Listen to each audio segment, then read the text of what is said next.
you lost another one. I say, hello there, old bean.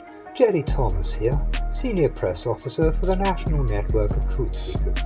Back with another question from a viewer. And I have to say, this one put chills up my spine, as I have something of a phobia concerning the subject matter. Not that you want to hear about any of that.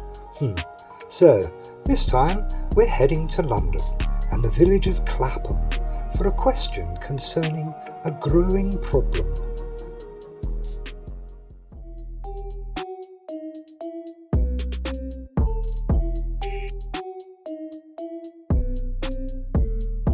Hello Truth Seekers.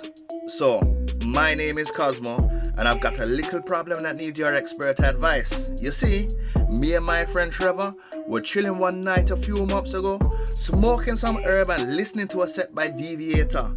And I swear, for like a second, Trevor looked like him had turned into a werewolf. It was for just a minute, you know, but him had big furry ears and like a snout with like big teeth and everything. And ever since, I've started noticing things, you get me? Like, you never see him when there's a full moon, never. And he's always very itchy. But when him a scratch it like a dog. But how do you raise the subject with your best friend? Like, me and Trevor, we go way back, yeah? From children. And if I is wrong, well, I and I gonna look like I is crazy.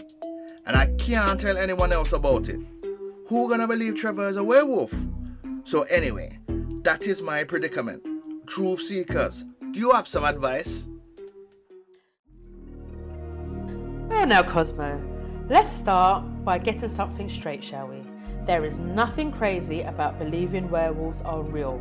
In fact, there have been numerous documented sightings of large dog-like creatures prowling the night all over the country.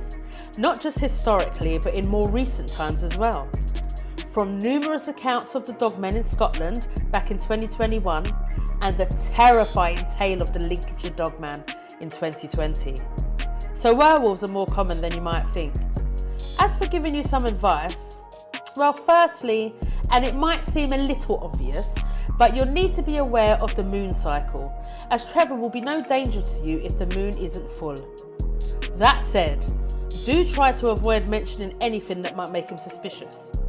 And please, most importantly, say nothing to Trevor about contacting the National Network of Truth Seekers, as we will be dispatching one of our operatives as soon as one is available to begin a more thorough investigation.